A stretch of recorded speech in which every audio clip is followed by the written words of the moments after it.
Welcome to Straight Fire VR podcast. Today will be a special episode covering the tragic Maui fires. These fires, as so many of us have seen, have been the deadliest in modern U.S. history, claiming the lives of over 100 people, with so many more still unaccounted for. In today's podcast, we're joined by two special guests. First, Jeff Malafu, Reservations Manager for Maui Rental Group, and Melissa Pruitt, the Regional Director of Hawaii, New Mexico, and Texas at V-Trips. Melissa was just out in Maui last week, so she'll have much to say. We're also joined with our co-host, Miriam Ramsey, Regional Director of Business Development for V-Trips, and Steve Milo. I'm Heather Macias-Milo, the Executive Producer for Straight Fire. I'll let you, Steve, first begin the discussion. Thanks, Heather, and thanks everyone for joining. We kind of pulled this together pretty quickly, and I have Miriam Ramsey here because she went through exactly a terrible wildfire about 6 or 7 years ago. So we're going to get her perspective because it was really a scary time in Gatlinburg. And, as always, I have to provide a warning to virtue signalers. We're going to have straight talk here. There's some stuff we're going to be talking about that maybe not being said by the mainstream media, but we think it's important for everybody to hear a balanced discussion.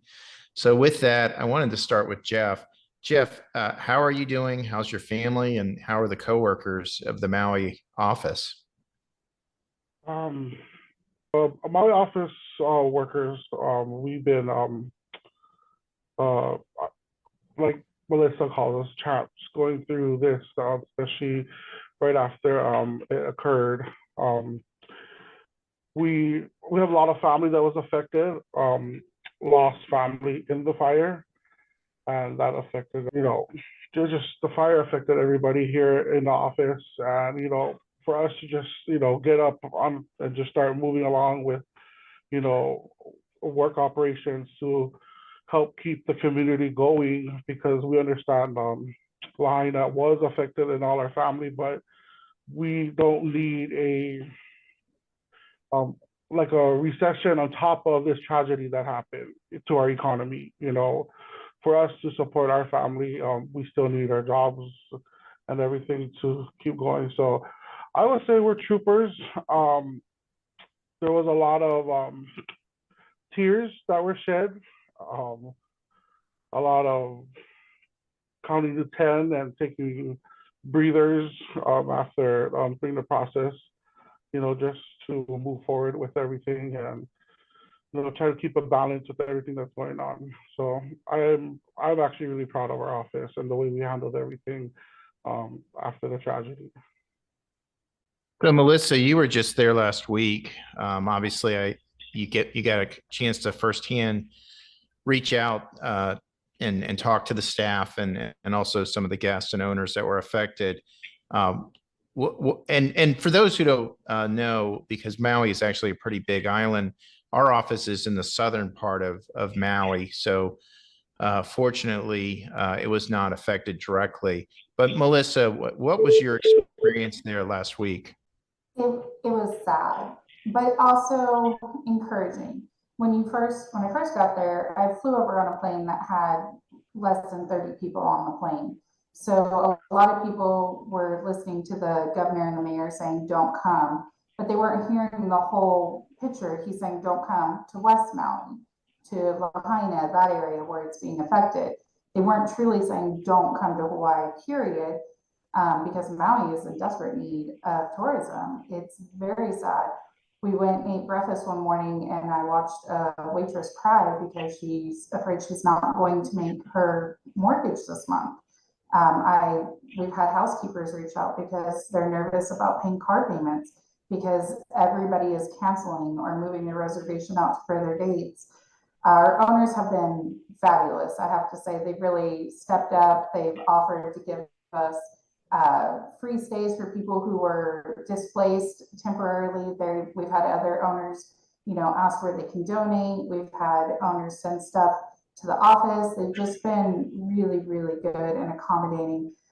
Guests, you have the mixed guests. You have the guests that, they're very saddened by this and they don't want to be a burden on the economy or to anybody else there. So that way they're willing to switch or come, whatever you tell them.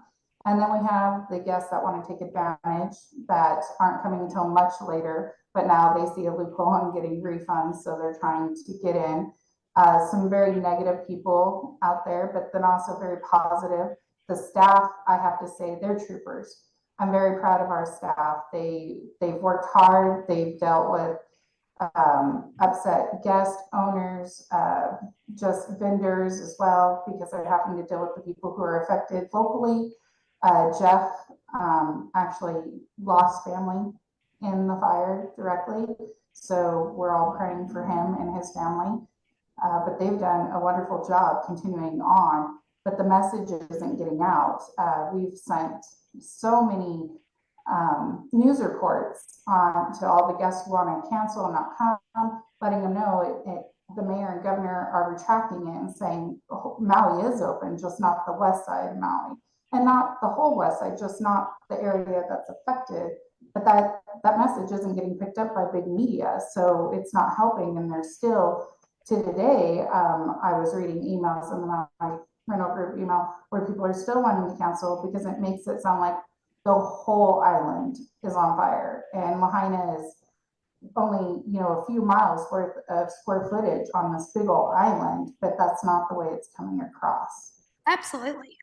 When it first, for us being a one group area, it first coming on, not knowing the impact of what we were listening to and seeing, and then seeing it on the news and watching it, be spread so much.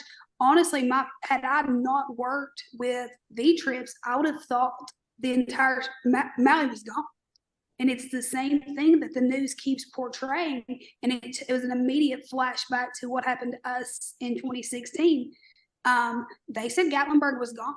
The same thing that they've done with Maui is, here's where we are.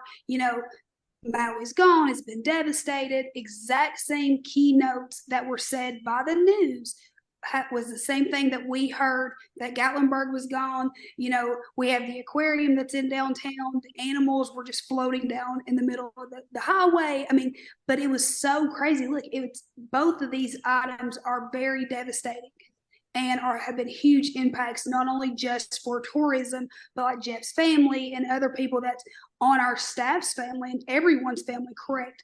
However, the news and media has to do a much better position and job on what they're portraying than what we are doing. Again, you go back to, did downtown Gatlinburg never caught fire? The surrounding areas around it, 100%. However, the news, and you can still pull them up. Gatlinburg is destroyed. Everything in Gatlinburg is gone. How is Tennessee going to recover? And the exact same thing has happened for you guys. And going into like what Melissa was saying, you have the three types of guests. For us, we had the three types of emails when guests were calling in and wanting to move a reservation. And the very first one was super nice. The second one was a little stronger of, please, you're trying to move a reservation a year out. I need to worry about the guests that I had in the property and the ones that should be here in the next month. By the third email, which I think I only sent 2 of them, was not really nice. However, it's getting the point across all across the board. And for us, the first phone call that we would get, we're not going to come and look at burnt trees. Well, you're not even in Gatlinburg. We did have fires in Wares Valley, in Sevierville, and different places in Pigeon Forge, but 75% was in Gatlinburg, in the Cobbly Knob area and Ski Mountain. People who were staying in either downtown or the outskirts of Townsend or in the middle of Pigeon Forge, if you came here, you would not have known that there was a fire. However, if you were in the zone, then you would see the exact same thing. Right. So I kind of want to talk about this because this is something I think Jeff feels pretty passionately about. And also there's been a lot of distortion on the media. And although I know the governor of Hawaii was on news outlets on Sunday trying to kind of change the narrative, but we had a V-Trips board member who had a ticket to Maui a couple days after the fire, and he was told by the hotel, which was on the southern part of Maui, not to come. And obviously, I know that there's been a lot of change now because you know you need tourism for the employment, right? You can't have a depression or recession on top of this terrible fire. So, Jeff, can you give some perspective of how big Maui is relative to this, and how many areas are still open and have been unaffected by the fire, and how important tourism is to the economy and to the local people and the jobs? Yeah, so Maui is actually the second biggest island. There's the big island, which is called Hawaii, and then Maui is the second biggest, which people always confuse Oahu to be bigger than Maui, where Honolulu is at. But Lahaina, the area that burnt was about 58 miles compared to 1,200 miles. You know, I would say everybody jumped the gun when the fire first started, because they didn't realize Lahaina area was just residential, and the front street where people goes, you know, to dinner and all those activities. The hotels weren't affected. So Lahaina, there's about 5 towns on the west side. The first one you're going to run into is Lahaina. Then you go into Kaanapali, where all the resorts at. Hyatt, Westin, they're all there. Then you go into Honokawai, where, you know, there's a lot of condos. That's where the condo starts and goes to Kahana, Napili, and then Kapalua. One of our properties was on Front Street, and that got destroyed in the fire.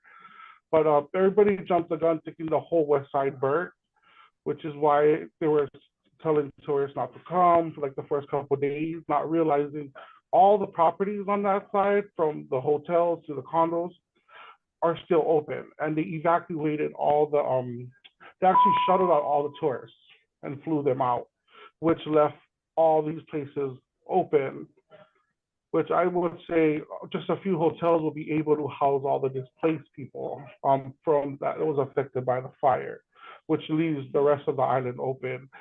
There's South Maui open, which is Kihei to Wailea. When you land on Maui, you land in the town called Kahalui. That's the town that's open. The Wailuku, Wai'ehu, Hana, Halekala, where you can go for the sun tours.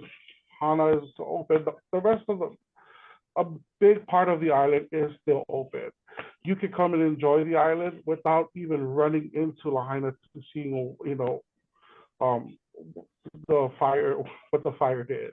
You won't even be able to see that place because it's about an hour drive from the south side. And the only way to go there was go through the barricade. So you won't even see that part of the island. People still can come and go stay at the hotels on that side. You know, if you have reservations, they let you through. So you just drive past Lahaina just to get, and they're all opening up right now. You know, all the main hotels are, won't accept any cancellation after August 30th. So all future bookings, they can't get no refunds, they can't cancel, everybody's still coming.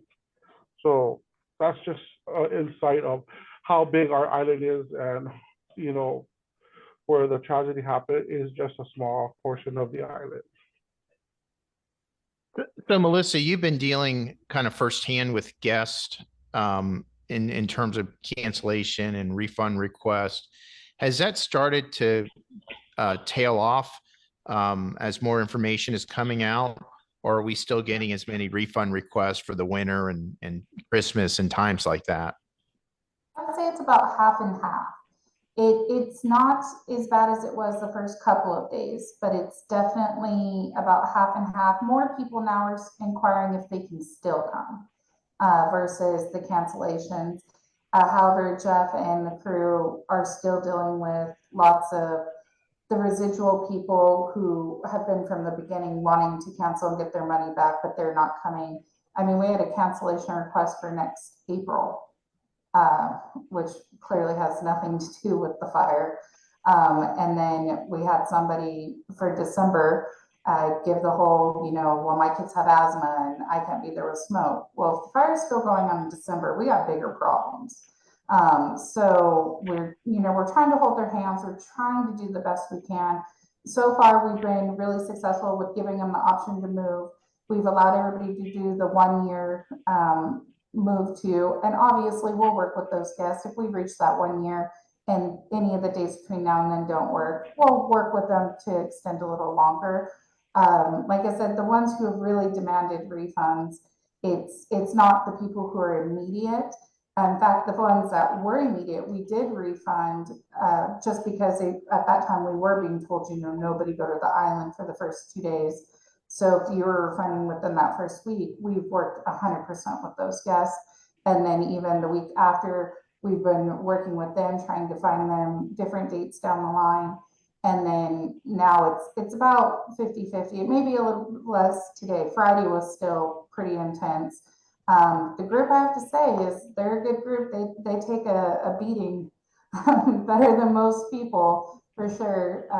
Like I said, it's crazy how some of the ugliness comes out of this instead of the support and hope that we would all want for everybody to have to deal with. And they're doing good, though. It's really sad that some people become opportunistic. And are you saying that some of the people that have kept their bookings, would they be people who've probably been to the island before? I know that when Steve and I were at the island last time, it did seem like quite the hike to get up to Lahaina. So intuitively, if you know the island, you would, and you love the island, you would want to keep those reservations. A lot of people are, it's more about respecting the locals. That's most of the calls that we're getting more of is, does the locals really want them here? So for us in the office, we have to plead our case. Like, yes, we do need you guys here. Thank you guys for thinking about us, but for us to take care of our families, we still need you guys here. So a lot of reservations were not canceled, after guests were hearing that issue. That was their main worry, was coming here and, having upset locals that would, be very verbal with them. And, and we were explaining to them that that's not the case. And you would think that's what the media would put out there is, listen, this has been devastating for Jeff and other multiple people's families, correct? However, it's also their livelihoods. This is how these individuals survive. This is the money that they make is off of tourism. So again, instead of saying, putting X out there, it's burn or whatever, it's also one of those of, look, there has been a devastation that's occurred. However, the devastation can start being a recap and getting cleaned up, and people can start working together and doing things, and families can, re-exist. But you can't if there's not an income for these individuals to be able to provide for their families and to be able to rebuild. Yeah. So Miriam, one of the things I know with Sevier County, which is the county that includes Gatlinburg, Pigeon Forge, and Sevierville, and all the pieces in between, is that Sevier County got pretty organized right away and made a massive push and spent a lot of money to get tourists and visitors back to Gatlinburg. Gatlinburg, Pigeon Forge, Sevierville. Can you talk about that? Because I thought that was critically important, that messaging around, hey, we want you back, come back. So our fires here were on the Monday evening, Tuesday. By Friday, Dolly Parton is a huge advocate here. Right. And she absolutely, she paid everyone's, the folks whose families had lost. And then she gave X amount of money, with Nashville being so close and her having a ton of friends in that industry, they did a call board up in Dollywood.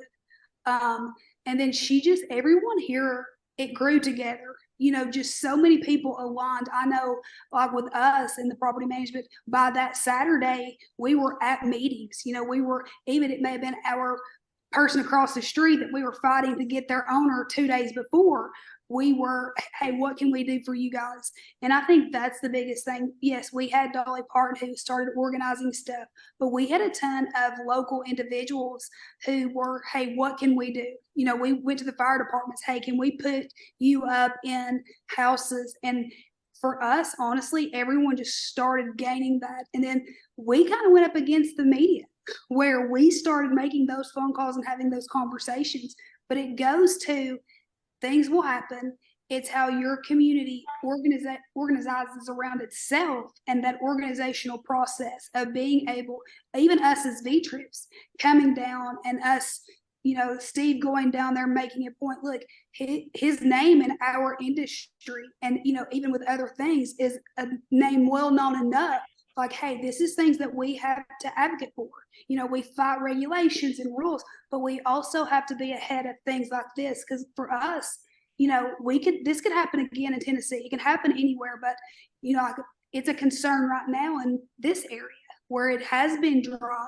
You know, we've had the storms coming through, but making sure that everyone is on the same page and being aligned and working together to benefit not just for the tourism, but local families like Jeff's who have been impacted will continuously be impacted if we don't do better. And Miriam, one of the things that came out of the terrible fires in Gallenberg that literally destroyed 20% of the properties. Now, nowhere near the amount of human lives, but it was terrible in terms of the amount of property and damage.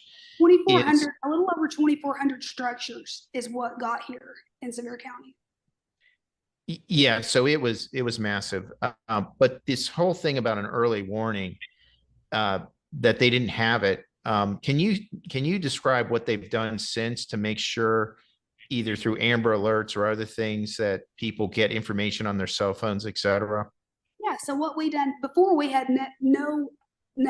I remember I was at the Food City, at our local grocery store, getting lunch, and I pull in and you couldn't see the car beside of me parked, but we were still told everything was fine. But now they have, it's called code red. So if a severe storm's coming through, rain, snow, it doesn't matter.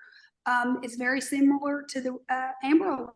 You get notified as soon as they see a storm go from a level 2 to a level 3. It starts going off. You get all these additional notifications. Also, the county calls the owners of companies. So, like, I take the call for Steve for Jackson Mountain. So our little court offices, they start sending alerts to us, whether, regardless of what's happened. The same if a fire starts. We had a fire about 3 months ago that went being super small to a brush that hit 3 structures. Well, the time it hit the 3rd structure, we had a code red alert. I'd already had a phone call and a text message that was put into this, you know. And look, a lot of times, which we in this area, they're still kind of going back and forth on, you know, could the city officials done more with our fire? And listen, I was in the heart of it. I actually, the hood of my car actually caught on fire. So, like, I will say this with confidence, and knowing what I know now. Listen, the fire spread super quick. The code red was great. However, when you have 80-mile-an-hour winds and you're in a drought, they pop transformers. And when a transformer blows, it spreads fire very quickly. We were in fall leaf season, and it was one of those damned situations where it was everything that could have made this worse. We were in the middle of the impact with it. But yes, we have went in and made new regulations, and new things have happened. And I think a lot of people want this black and white answer, but the reality of it is you can put items in place, right? And everyone wants that. But end of the day, having everything in place, but also guests have to answer and understand, hey, this house is on fire. You need to get out. There's a fire that's a half a mile down the road. I mean, listen, I spoke to a guest that I called and I said, I need you to get out of the house right now. She said, oh, it's going to, we're down in a little valley. It's fine. I get a call 10 minutes later. that the fire department is carrying our guest out, because she went and got in the bed because she thought she was going to be okay. It's one of those things that goes back to the news. You can put procedures and stuff in place. People have to listen, and then you have to move on and then regroup, right? And I think local officials need training. They Yeah. need lots of training. Maui is not like any other state in the union. You can't just send the Forest Service in, from one state to the next. In New Mexico, we had Smoky Bear Rangers. So if it was burning in California, they loaded up and went.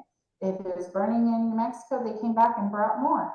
Hawaii, they're disconnected by the ocean. So you can't just send the hot shots in the day that the fires happen and get it under control, which is crazy to me for this island that they don't have this already in place on island. We had none of that before. We had the fires last year coming when I was coming back from Deep Creek, and I'm talking, we had the hot shots, everyone in within 3 hours of it spreading. Where were the people before? Like you're saying, it's the exact same thing that happened with us. What you guys will see and what we've seen, within 3 months, they have all these plans. But you can have all these plans, but if you, like you're saying, if people really don't know what kind of fire they're fighting or what to do, where are we at? They have wildfires there, apparently. I thought, this is the first time I've heard of a fire in Hawaii. So I'm just like, oh, this is new. You guys are completely unprepared. Obviously, nobody knows what they're doing. But especially on the west side, they have fires every summer. This obviously was the worst of the worst they've had, but it's not something that's so uncommon. So there should be something in place. And you can't get somebody there in 3 hours. There's a plane ride to get there. So why isn't it there on the island ready? Most fire destinations, and I'm sure you do it now since you're big fire, you sound the sirens, monthly to check them. In New Mexico, it was on the 1st and the 15th. We always knew if they were going off, it's just because they're checking them. When's the last time they were checked in Hawaii? As we've all seen on the news coverage, they didn't go off during this. That was a call made by local officials. Whether it's right or wrong, it happened. Yeah, like who determines the plan and who activates the plan and who's trained? Can you blame the police and the fire department? No, you have to blame the people who are responsible for making sure that they have all the adequate training to act when something like this happens. And silver lining to some of these tragedies, such as like the tsunami, the great one that hit in the 56s, now that we will have protocol in place. And, Jeff, I know you had mentioned that these fires happen all the time. It's not known as on the national, if not worldwide level, that the attention brings, change will follow. Mm-hmm. Yeah, so the west side would always have brush fires, but it always moved to the south. So one time the whole mountain was burning. You could see it from Kihei.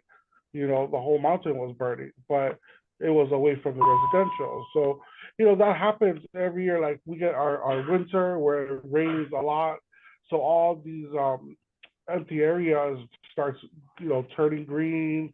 The grass starts getting taller, and then as soon as summer hits, it's all dry, and then we're just like, oh, there's gonna be a fire if they don't do anything about it.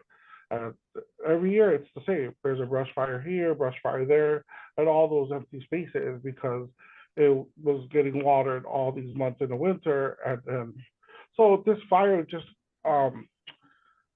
I would say a lot of people were just like, oh, it's another fire. They'll put it out because, school that morning, the fire started like at 9 a.m, and then they put it out. And they set out an alert that the fire was 100% contained. And then the electricity went out, and then no cell service. So by the time the second fire started and did all the damage, no one had a warning. It was just horrible. And they canceled school because the power lines were down. So all the kids were at home, and Front Street is a tourist area. So if you're from the west side, you're in Lahaina, the residential area is right behind Front Street. So, when there's no school, all the kids just go down to Front Street, walk around. So that is my opinion and a lot of us locals of why the death toll was this high, was because all the kids were all in Front Street, and they just weren't aware of how bad the fire was. Yeah. So, Jeff, I know you've been working with the local community in terms of public awareness. I know there's also some groups that are trying to get help to those who have need.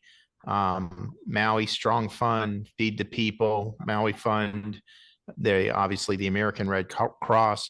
Is there anyone else you want to talk about that's helping out that donations can be sent to? There is a foundation called Malama, Malama. They have gotten over $20 million in donation, and on their website, they actually, they have a breakdown of where all the funds is going. So the people that are donating can see all the different where the money's being sent out to.